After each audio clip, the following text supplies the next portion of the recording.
It's episode 1 of the Improv London podcast with our guest, Steve Roe. This ain't gonna be easy. Somebody's moving around.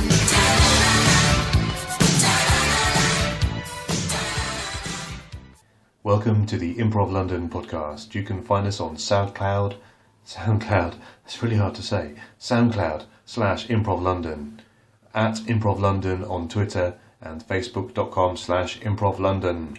Today's guest is Steve Roe from Hoopla, and very much enjoyed recording this interview with Steve, and I probably won't tell you if I don't enjoy recording an interview with somebody, but anyway, Steve is the man behind Hoopla, and you can find out more about Hoopla at hooplaimpro.com. I had a really good time, as I said, interviewing him. We are interrupted by a fire alarm at one point, and I feel that we've barely scratched the surface of the things we could have talked about. So I've already asked him back, and look forward to speaking to him again soon. Do let us know what you think of the podcast, as long as you like it. Anyway, here's Steve Roe.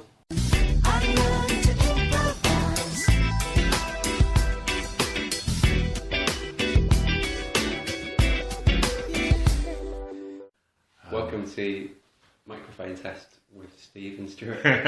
Hello. Hello, microphones. The things seem to be going on the dials. That seems to be...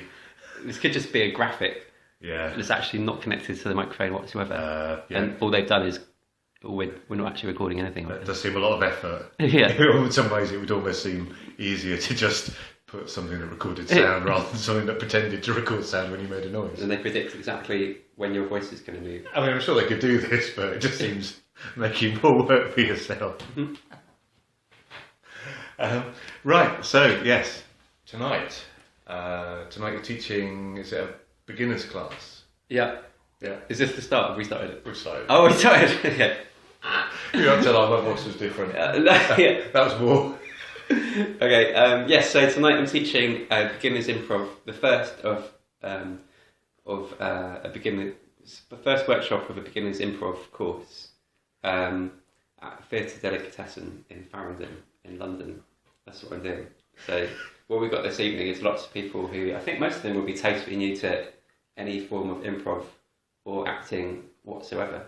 Yeah. So they'll be going through all sorts of emotions, maybe building up to turning up at 7 o'clock. And so, it's about an hour to go. How are you feeling? How am I feeling? Is there... Good question. I have to answer that honestly, because a drama teacher once said that whenever anyone asks you how you're feeling, rather than just doing the English thing of saying, fine, thanks, he encouraged us to always think about it and actually answer properly. It's a little bit self-indulgent, but I do it. I feel quite relaxed. I was worried that I'm tired, but I'm not tired because I could have been, but then I ate quite healthily today, so I've recovered from that. Just want to do well, so I feel like I've got a lot of pressure on myself. I've got a lot of pressure on myself whenever I'm running our beginners course, because I feel like I'm representing the whole of improv.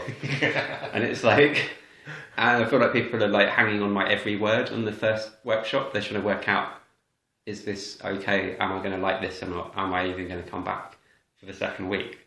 And so, yeah, it's quite easy to lose people at the start. So you're trying to get this balance of give them enough that it's exciting and not patronising, but not so much that they're then freak out and they're I don't want to do this is awful. So yeah, that's the main thing. Just got a bit of pressure about it, but I'll be alright. I've done it a million times before, but you just want to make it special for those people then. Yeah. Yeah. No, it is. I remember the first classes that I did with Hoopla when Edgar was teaching, and it's when you're going to your first improv class, you've kind of won if you've made it through the door. Yeah. Into the classroom. Yeah. And I remember being very nervous, even just getting into the first class. Yeah. So because it is a step into another world, isn't it? Yeah, exactly. I can relate to that. I think any creative endeavour that people try to take up, there's all manner of things that get in the way. the amount, like every course that I teach, I mean, there must be so many people that look at it and are thinking about it. A lot of people book it, and then on the day they'll email me and be like, "Oh, I'm really sorry, but I've got a new work thing that I can't make," or we're getting a cold. Like the colds in the improv scene is quite a high percentage of colds. A lot of people drop out of shows because they're like, "Oh, I've got a bit of a cold," and like, I don't think that many people in improv are that ill. It's just we look for excuses to get out of doing something that's sort of exciting and dangerous and like brings us to life. So.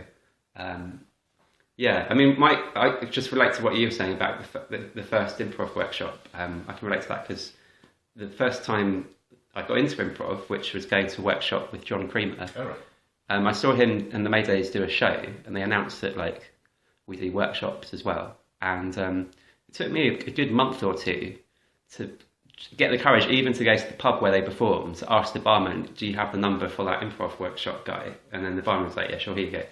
And it took me about another 4 weeks just to phone him up. Yeah. And when I phoned him up, I thought I'd have to be funny on the phone. So I was like, he's bound to be like, not happy if I'm not funny. So I would say like, where is it? And he says, every Thursday, 7 p.m, Garson House. And then I was like, blah, blah, blah, blah, blah, blah, and then made some sort of really lame joke. And then he just replied with, yeah, so it's every Thursday, 7 o'clock, Garson House. And I was like, what I need a blah, blah, blah, blah, blah, blah. And he just said it again. And it took me about another 4 weeks to like turn up. And then my first workshop, I locked myself in the disabled loo for like half an hour before I went in. So I turned up at 6:30 for 7 o'clock start, locked myself in the disabled loo just to like practice in front of the mirror. I had like loads of preconceived like things that I was going to say. Yeah. And it took me about a year just to realise that all you really have to do with improv is just turn up. You don't have to do anything.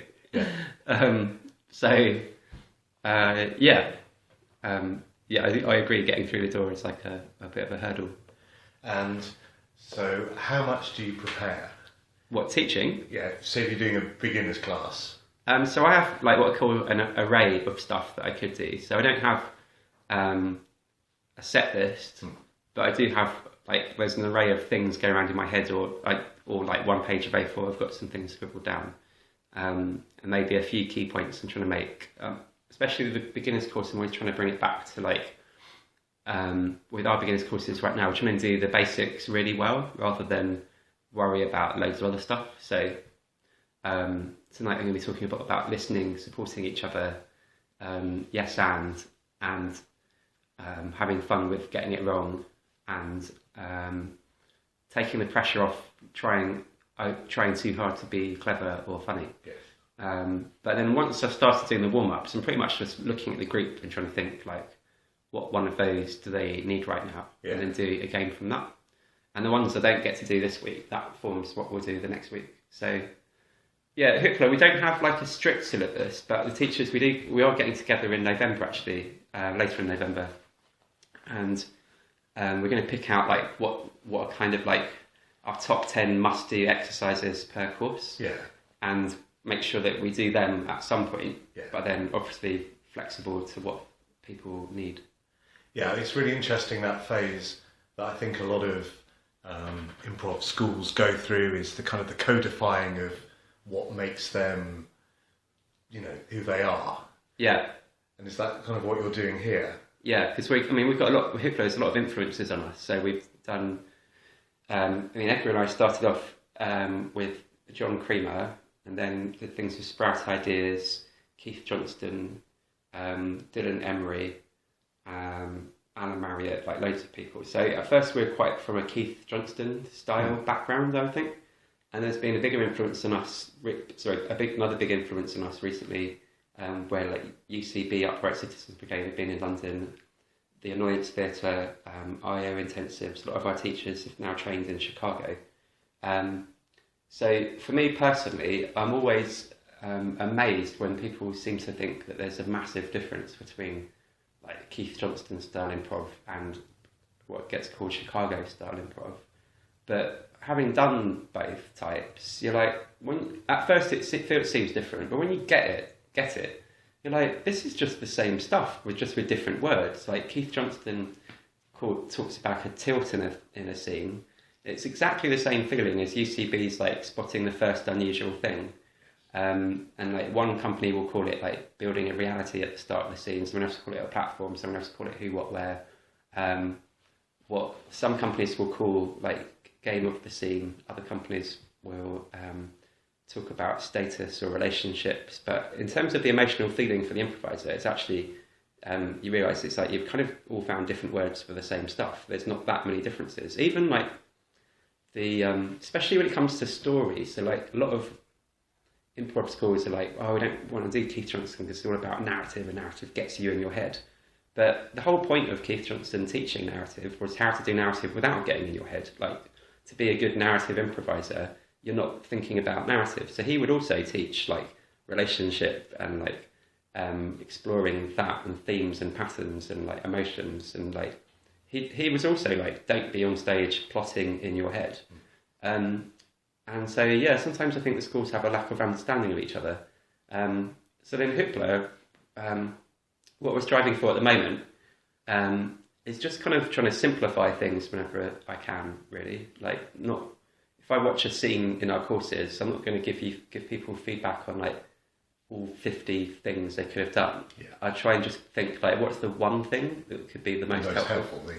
Yeah, and just be like, here's this one thing that you try your next thing, and then celebrate that, and don't worry about the rest, and just have. So that's one thing we're trying to do: simplify. Yeah. And then also, I think we're trying to. At the moment, we've changed a lot of what we've done. We're trying to open up to like lots of different styles of improv. Like, so we've got beginners course where we're. It's just like, here's lots of things that would be helpful for any improv you do, and then after that, we're not building up to one particular style. Like here, we're just doing Harold's, for instance. It's like, no, we can do Harold's. We can do long form narrative. We can do musicals. You can do short form games.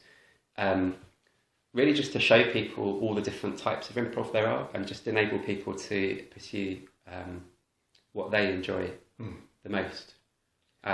That's always what I'm most keen to do. So it's the same with our venue. Like, we try and book in like different styles of improv. I didn't want to encourage London not to end up being like, there's only one way of doing it and this is it. It's just kind of like, no, there's a million different shows, and there's loads of improv shows that haven't been invented yet. Yeah. So that's what we're trying to encourage. Yeah. And I know I'm biased because I got into improv through doing the courses, but I think it is a really great place to start. Oh, thank you. Just because I think it's, and not that other places aren't about the love as well, but it's about the love, I feel, and it's the kind of the feeling of being cherished and being safe and being given the permission to do all these things, and not having one particular creed that we must all adhere to. Yeah, I hope so. And whenever I lose that, Edgar gives me a good kicking. And I'm lucky to be surrounded by people who catch me when I'm doing that. Because every now and again, I kind of think that I'm someone else. Right. And I start taking improv too seriously. Yeah. And it's usually when I'm not, if I've stopped performing myself, then I'll go off and it's like, it's as if it's some intellectual activity. And then immediately, when I lost the plot like that, I just go to a workshop with like John Cremer or something, or do a show. And I'm like, oh yeah, it's like, it's just, well, in my opinion, it's just a few things done well with commitment and joy and love. It's not, I'm trying not to overcomplicate it at all. And then just pursuing what you really enjoy. So yeah, that's what we're trying to get to. And also we're totally, I mean, just because that's what seems to be going well for us, and also what I enjoy teaching most is like complete beginners to it. So this year we totally geared ourselves up to doing that, just sort of accepted who we were really. Yeah.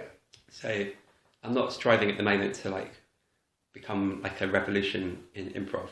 Like, I don't know, like Keith Johnstone or Dale Close were. But I'm more like, I do think I do want to just, I'm really focused on like, if someone's never done this before, what's the simplest and most stress-free way for me to say this? Yeah. And when I get that wrong, I really hate myself and like wake up late at night just going like, really beat myself up when I've cocked up a class. Yeah. And when it goes well, I'm really happy. So it's quite addictive, really. I mean, it's really interesting because I did 3 of your beginners courses. You were a buddy on one, weren't you? Yeah. That was and when you're in a beginner's class, it's just anything is possible, and sometimes it's amazing, and sometimes it isn't. But it can go anywhere, and I kind of quite like that, even though I feel that I've learnt more rules, guidelines as time's gone on, and I've really enjoyed that. Mm-hmm. There is something about the innocence of people that are just doing it for the first time, and just the joy of like, I have permission to do this, and it's amazing. Well, that's my favourite thing actually. John Cremer agrees with me on that. It's interesting you mentioned the word permission. Like once you have permission to just say anything or do anything, that's when like real genius comes out. And so I'm more of a fan. I don't care if it's chaotic, for instance. And like sometimes people have stopped me in a workshop and like, "Are you going to say stop people talking over the top of each other?" I'm like, "No, this is fucking amazing." Like there's loads of fun stuff happening. I don't care if it's like a bit messy or whatever. Yeah, I mean, I genuinely mean it. Like with our beginners courses, I kind of think everything's amazing. Like even someone saying anything in front of people, it's kind of an act of like pure creativity, which I quite enjoy. And the same with our shows, actually. I was quite influenced by a book called The Empty Stage by Peter Brooks, and he talks about different types of theatre. And before I read it, I was kind of like, oh god, like all my shows are in rooms above pubs, and people drop glasses all the time while there's like people on stage. And I was like, oh, maybe I should be trying to move into a proper theatre. And then I read about it, and he talks about this particular type of theatre called rough theatre, which has survived the ages, so to speak. And it was just like exactly reading a description of Hoopla and the improv scene in general. And I was like, oh yeah, that's where we fit in. I was like, there are amazing improv groups that do take improv to the Albert Hall. That's actually true, like Showstoppers did. Yes. And they're great. And I just had to accept to myself, I was like, I don't think I'm them. Like, I really enjoy them. But for me, just personally who I am, I get the most pleasure out of just watching some beginners, and Edgar too. Like, we were howling with laughter last night, and it's just like, people are saying stuff and they've got no idea what they're saying. It's something I was talking to John Cremer about. It's like we're trying to make sure we like never lose that as performers, but then also when we're teaching, I can't help but think sometimes the more improv people learn or get into, so if you're not careful, it actually takes you away from improvising. Yeah. Because then you're on stage and you're doing a template or you're doing the work. Yes. But the thing we originally got into it for is just that, holy shit, I don't know what I'm saying right now. And that's something that you can go into even more. Patti Styles is great at getting that out of people, actually. And it can be a bit of a shock for people, because if they've learnt a certain way, then to have that where you're like, oh god. And the Annoyance Theatre as well are great at that. So that's where I tend to gravitate towards. But then actually, they all go together quite well. Like I did loads of like more structural improv type workshops, and then I did something with Annoyance, and I was just like really, just hadn't got a clue what I was saying. But then I realised actually everything else I'd done was coming out quite naturally. So yeah, it's a slightly new topic right now. Go for it. It's like learning a sport. So if you learn swimming, which I did properly last year. I've got a lot from that for improv teaching, which is when a swimming coach watches you swim, they just give you one thing at a time. So you do a couple of lengths just working on your right arm until you've got your head angle correct for your breath. And then when that's done and natural, then we might do a couple of lengths working on legs, and then like how your body's floating in the water. Whereas I feel like sometimes with improv schools, it's kind of like it's equivalent of a swimming teacher saying swimming's all about the legs, and a different swimming teacher going, no, it's all about how your right arm moves. It's like, well, no, the answer is that it's all about all those things, and it's up to the student and us to kind of do all those what we feel is the most important. But it's when it comes together that you're Michael Phelps swimming. It's not like we shouldn't necessarily be on stage thinking like I'm just, it's all about this. It's like, no, it's once you're performing, hopefully it's all come together. Yes. And that's when you're just swimming a race and you're getting wet and having fun. Yeah. I mean, and you're naked. I found that when I'm on stage, I haven't got a spare brain capacity to remember any of those things anyway. So it's like, I might know it in a class, but then when I'm on the stage, it's gone. It's like, I'm just, having a great time. That's how it should be. You should just be having a good time. Yeah. Just trusting that there's enough there. Like, it's not a test at the end of if you've done an improv workshop, when you perform, it's not like, how much did you remember from this improv workshop? No, it's like, how much fun can you have with yourself and the people you're with, for the people that are watching, and pick like maybe one thing from improv stuff that you've done that you're going to play with that workshop. You don't have to spend the whole show trying to do everything. Otherwise, especially for the non-improv audience, which is an audience I'm always trying to grow and encourage. Yes. Like, they're not like, if your improv show's gone off format, for instance, they haven't got a fucking clue what you're trying to do in the first place. So, like, they don't really get it. I think we should have gone back to the original scene of this, Harold, I think. They don't see that. They don't really care. And like, if you've like, it's the same as an actor forgetting their lines in a play. Yes.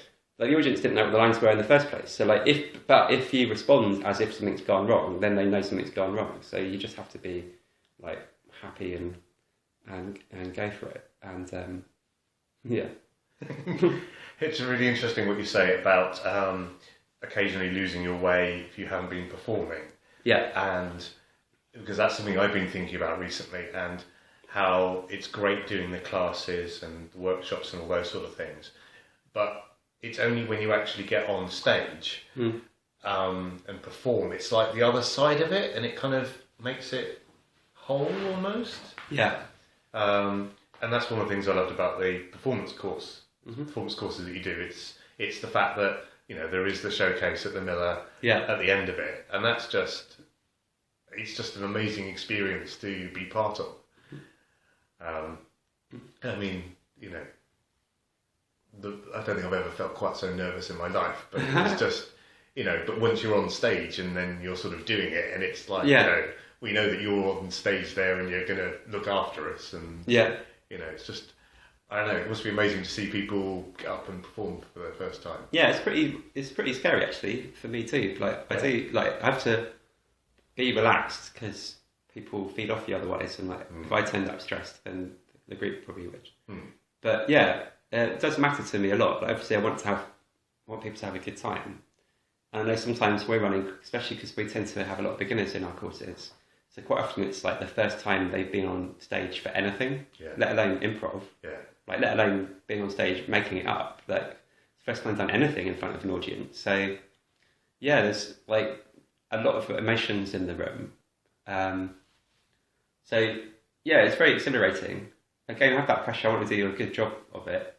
There's things that we do with that now. So start off by just basically putting people at ease. I do a little chat and I say, welcome to your first improv workshop, just to get them back into the beginner mindset. And I tell them the exact same things that I would have said at their first ever workshop. It kind of catches people out, because rather than saying, no, don't forget this, and this, and this, and this, and this, and give them a million things to think about, you're trying to remove stuff. Like, I think whenever I've enjoyed improvising, it feels like a process of removing all the shit that gets in the way between people. Not necessarily giving you more to worry about, just realising that you've got everything you need already. So when we're getting performers, we just go straight back to beginner's mindset and get them warmed up and having fun. And they always go for it. They always pull it out of the bag. I don't know how, actually. They quite often do stuff.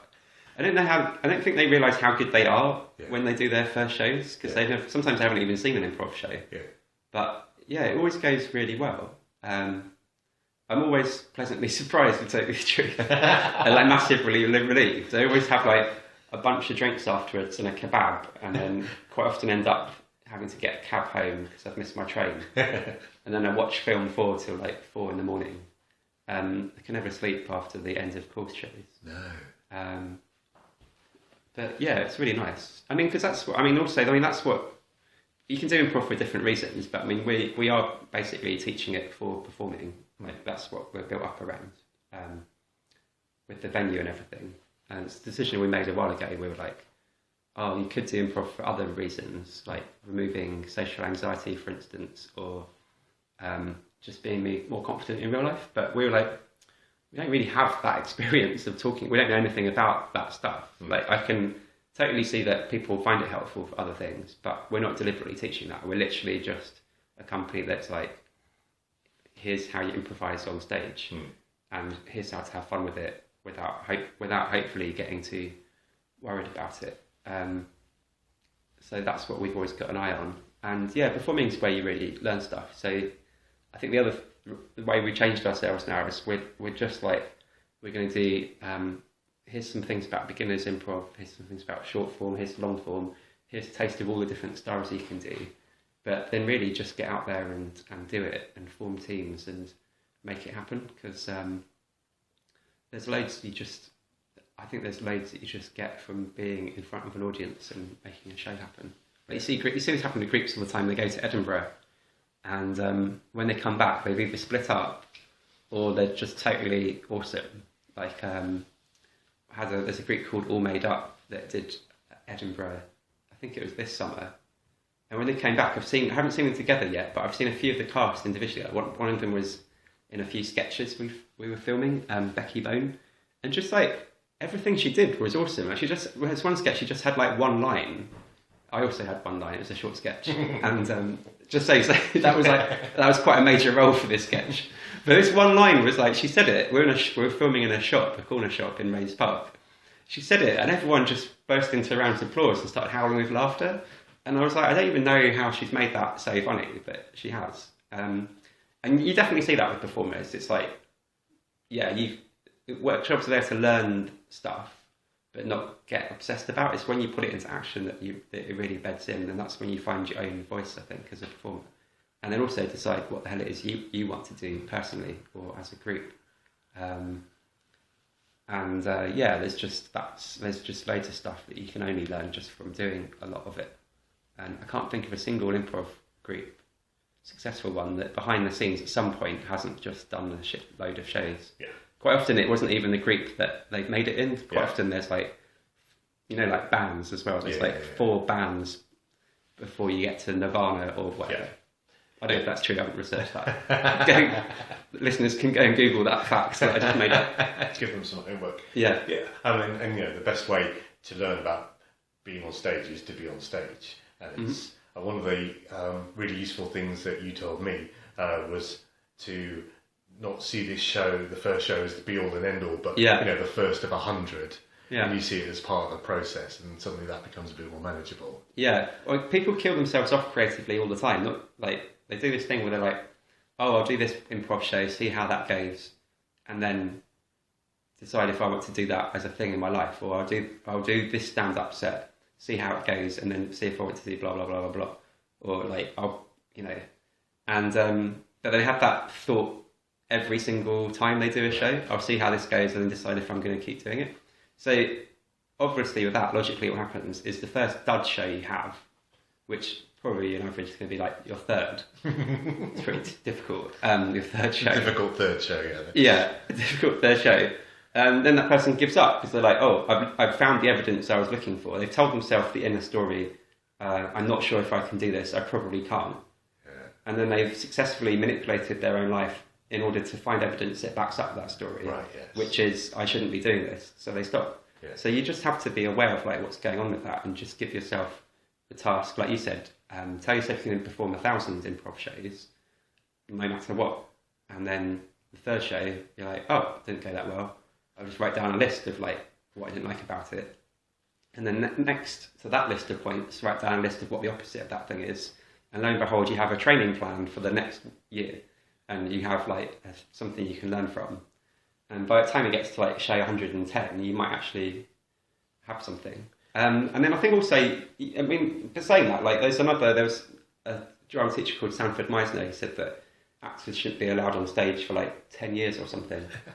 But I think you just have to be aware there's different levels of getting on stage. So like, there are in London now, it's a really lovely situation that never used to be there, where you don't have to be in a show where the audience have paid money and they're like, you've been pitched as being like the best improv team around. There's like jams that are free that you can go to. there's bring a team jams where you just turn up with a jam. There's like launch pads which are free, where it's clearly stated and marketed to the audience, this is free and experimental for new acts. And so the same as the stand-up circuit, really, it's just we start to copy that, where, you know, the audience know what type, as long as the audience know what type of show they're watching, and then you can get experience early on. It backfires if you've pitched yourself as a thing and then putting on like stuff that's not quite ready, which I have to say we do accidentally at the Miller all the time. I've been in like many of them, but I mean it's not perfect, but you give it a go. But yeah, so it's all about, yeah, as long as you've got the communication with the audience, and just these days there's loads of levels of doing it. You mentioned the filmed sketches that you've been doing. Yeah. What was kind of the inspiration behind doing that? Because that's going to be different. That's scripted, is it? Yeah, so we've just been experimental a lot. They haven't come out yet properly. There's like a few placeholders there, but they're properly coming out hopefully before Christmas, maybe January. It's just going to be an ongoing thing. So inspiration just wanted to do it, really. It's mainly just for fun. I'm trying not to think about it too much. I mean, weirdly enough, I'm actually employing that thing I said about the 1,000 shows. I've just told myself that I'm making an internet sketch show forever now. I'm just like, right, rest of my life I'm doing that. And even if when I'm 70, it's still appalling, I'm still going to be doing it. And also I've kind of, because years I wanted to do it actually, but I wasn't, because I was kind of blocked about that, because I was like thinking like I can't release it until, you know, it goes viral and everyone likes it. But the thing is, on the internet, like not everyone's ever going to like it. So now I'm tending to make stuff that I'm like, does that make me laugh? Yes. Does it make my wife George laugh, who's next to me at my computer? Yes. Then it might go to filming stage, and then we film it, and then it comes back, and I'm like, is that making me laugh still? Yes. Is it making George laugh? Yes. Then we're going to put it on the internet. Yeah. But to tell you the truth, even if one of those answers is no, by the time I've spent all this money filming it, it's probably going to go on the internet anyway. To tell you the truth, like it's quite hard to like not pop something out once it's done. And we've experimented with different ways of filming. So we've got Mike from Glitch, Connor from the RH Experience, and Ed from Giggle Loop, who are doing a great job directing. And I mean, what we've realised is we're basically have signed up to this massive learning curve of like, how do you film sketch comedy with improvisers, and how do you get that balance between purely scripted, purely improvised, and improvising around a script. And if you're improvising around a script, how do you cover that with cameras and make it look professional? We did one that, so Mike's got some cool things we just did with like multiple camera angles, and then we do other ones that are more filmed classically. What I found is that scripted acting is really different from improv. I'm not really a scripted actor, and it's really hard. Like, it made me get a lot more respect for actors than I've ever had in my life. I've always had, I've respected them, but like, I was like, oh yeah, that's a lot harder. It's like on camera, that bit where if you're having to go into your head and think of your line, the camera sees all of that, and your character's dead and it's completely unusable in the edit. You just can't use it because the actor looks terrible. It's so weird, and just how the actors can get spontaneity as if they're saying that line for the first time. Even in a simple sketch, that's really clear. And there's stupid things like I've wrecked a sketch where I'm getting on a train. It was a really nice shot where we waited for a train to turn up, exactly where I was going to be. We worked it all out. I get on it. It's all going well, and then at the end, I look to Mike for some reason because I'm waiting to be told what to do. But obviously, it just looks like the character's died, and I'm looking at the camera. So it's sort of become like a really expensive way for me to just learn how to do film acting. I think it would probably been a lot cheaper just to sign up to a course, but instead we've just done it completely trial and error. But yeah, it's exciting because we're learning lots of stuff about it, and like. It's also funny, it's not a set cast, so it's different improvisers each time. When it's really lovely is when I've written some sketch and I'm like, it's all right, but it's not amazing. And then you see then the improvisers doing it. We had one, for instance, about a thumb war in a pub, like 1, 2, 3, 4, I declare thumb war. Yeah. So we had that, and it's just a fun war that escalates into like cartoon violence. So it's quite a simple sketch, and I did it as the first one because it was kind of easy to set up. It was all in one location. It just needed. I had to make a paper mache thumb, but it wasn't that hard.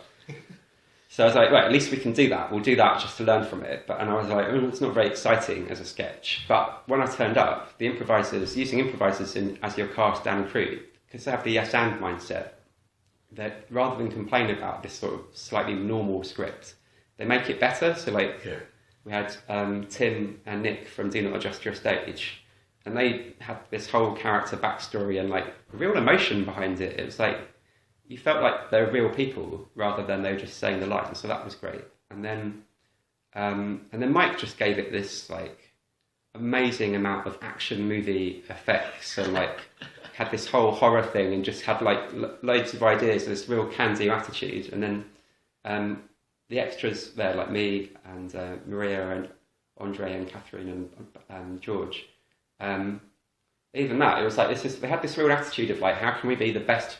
Even though our job is just to be people drinking in the background, like everyone knew what they were talking about and they knew who they were, and like felt really nice. So that was good. So we'll get there eventually. I don't know what there's no the only long-term plan is we're going to talk again about it all in Easter, me, Mike and Connor and Ed, and work out what we're going to do next. But we're just going to take it like a year at a time. Yeah. But yeah, like I said, it's just the commitment of like, we're gonna do this forever now. Yeah. Well, those are the people that succeed. They're the people that persist, aren't they? Because the people that give up, you know. Yeah, definitely. I try and say this to I totally agree. Like success is what happens. Success is what would have happened 2 beats after you gave up. So right, yeah. Like you just don't give up. Like, and then it's really, and like a lot of improv groups have said this. So I was Do Not Adjust Your Stage. I was like they've become really popular now, and they're performing professional gigs at Natural History Museum, and they're travelling around all these improv festivals, and they're really great, like real crowd pleasers. And I was like, I asked Nick what his secret to success was, and he's like, oh, we just never really stopped. And he said they came to points where they felt like splitting up, but then they never got round to splitting up. Like they were too lazy to split up. They were too lazy so they just sort of had this thing in their diary that they just kept coming to, which was the rehearsals and the shows. And even when it wasn't going well and they felt like splitting up, they just couldn't be bothered to like have that difficult conversation. Therefore, they didn't split up. And so they just learnt it very gradually. Yeah. So I got a lot of inspiration from watching a lot of groups that popped up, like Showstoppers, for instance. Yeah, it's amazing what they're doing in the West End at the moment. Yeah, and that's been going, they've been going for years, and they just don't give up. And like Ostentatious, for instance. And then also watching The Mischief was great, which was they used to be called the Scat Pack, and they used to be an improv group with Lights, Camera, Improvise, and they were there every Edinburgh. You'd see them, and they were always like the most enthusiastic flyers and the most hard workers and doing the most press and like always the most upbeat, and like just had that kind of real tenacity about them. Yeah. And then so then they wrote this play called The Play That Goes Wrong. But there'd been a few other sketch shows and other narratives that they'd written, which were great, but hadn't been picked up. But then this play got picked up and is also now at the West End, and like won the Olivier Award for Best New Comedy, I think. And I think I got a lot from that, because I was like, that is pretty much the most deserved thing I've ever seen in my life. Like, I was just like, that's just as a result of hard work. Like, they went to Lambda, they did training, they worked hard, and they were always open to feedback and like always just trying to improve things. Yeah. And really looked after each other. And I think sometimes in the creative industries, people think that, I think talent's unhelpful. I think people think like, oh, they've got that because they're talented. Like it's just talent. Yeah. Therefore, oh God, I'm not talented, I'll quit. It's like, no, there's nothing in the whole of theatre that you can't learn. Like you can learn to sing, you can learn to play an instrument, you can learn to improvise, you can learn to act, you can learn to produce, direct, film. Like there's nothing you can't learn. It's just a question of like applying yourself and putting the hours in and just not giving up. Yeah. It's easier said than done, because it feels pretty emotional when it's not going well. And it's never helpful to That's a interesting noise. They had some fire alarm problems earlier this week. Ah. That's not the fire alarm though. Right, cool. That's the fire. That's Okay. maybe it is.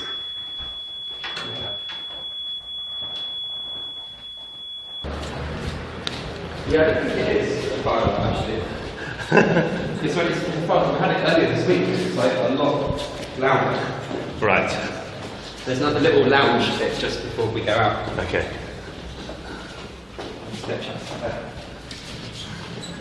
Oh, hi Joe. Is there a fire alarm? No. Oh, there's a noise on the first floor. It's like an alarm, but it doesn't sound like the big. It would be the fire alarm. Yeah, but it doesn't sound like the main one. Yeah. Okay. Just chatting the corridor here. Will this be alright? Well, yes, we should probably just. Well, no, it's fine. Yes. Let's do that. Yeah. Up there's all offices that I'm not allowed in. All right. You're specifically not allowed in them. Just me. Yeah. Just you. Yeah. The last time. Awkward. No. No, they're just private offices. All right. I went there once for a lie down, thinking it'd be okay, but someone sort of said hello in the tone of voice, which Meant that it they wasn't said, okay. "Hello, are you okay?" You know, the English way of saying that you're not meant to be here. And I said, "Yes, I'm having a lie down." And they're like, and I went, "I'll move." Yeah, no, I do remember some sign about how you shouldn't venture too far or something like that. I think it's like that. Some sign about what? You shouldn't. There's some sign around here that don't go wandering off or something like that. It seems are like they? there was going to be a. Nice little thing in space, isn't it?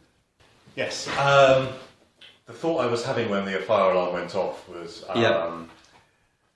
not comparing yourself to anybody else, because you were talking about how anything in the arts can be learnt. Yeah. And that are learnable skills. So I was just thinking about how it's easy to compare yourself to other people and how well they're doing. Yeah. And that's really not helpful in many ways, but partly because you're outside them and you can't tell what's going on inside them. Yeah. So they might seem really confident, but actually they're just as scared as everybody else. Yeah, pretty much, yeah. I'd agree with that. Also, you don't know when they started or where they started. Yes. Where they're going, what they want to do. Yes. Also, I think in improv, I love this podcast has progressed when I'm talking about the arts in general. I feel like I'm qualified to do that just from doing improv. But I think, improv is an artistic thing, but I think any art is an act of self-expression. Yes. So if you're comparing yourself to someone else, you've already lost.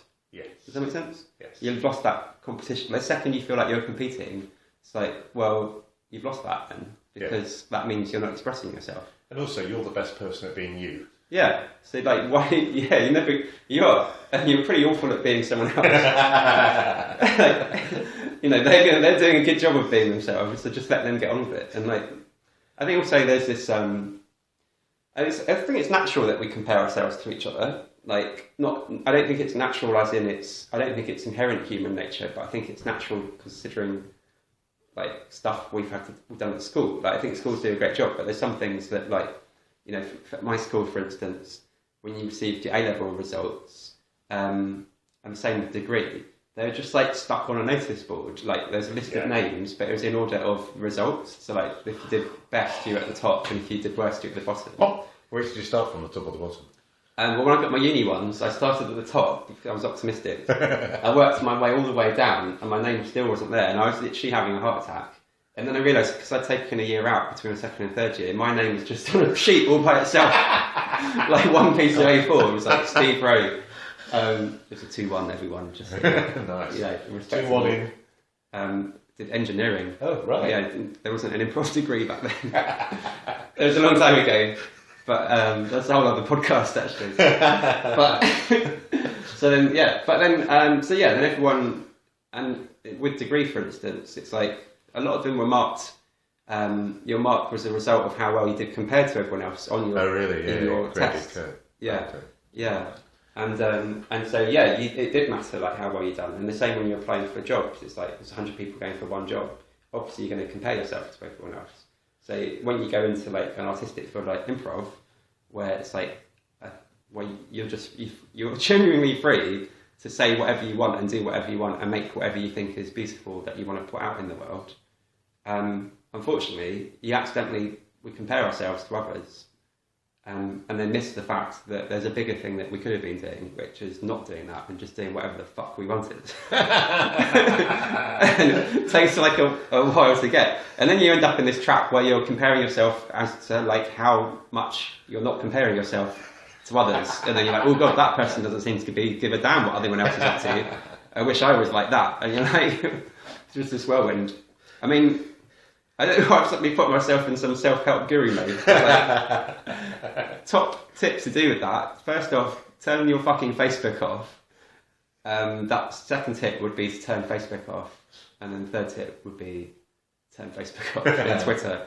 I've now got a Facebook blocker on my computer, so I can use it for about 15 minutes a day. Really? So it's long enough for me to get on, have to skip past newsfeed and like quickly maybe like post messages about Hoopla. So this really makes me feel really evil. I'm a purely broadcaster on Facebook now. Maybe check messages, but I mean otherwise social media is just surrounding you with like, here's some amazing things people are doing, and you're just gonna, it's not healthy. So yeah, getting rid of that stuff helped me a lot. And yeah, I don't know. Into that rant. The fire alarm seemed to came back in a different mood now.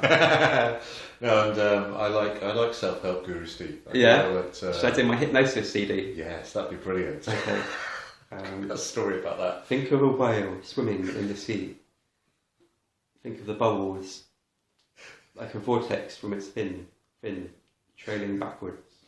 You are that bubble swirling in the sea and then rising up towards the surface.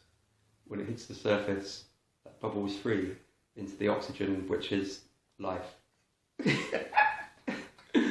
hope that was helpful. That was very helpful. I think we've got to leave it there. I think that message for your devotees. I love that we've got devotees. We're saying this bit as if we've got 10,000 listeners to your first podcast. It's blatantly me and you listening to this like 10 times at home.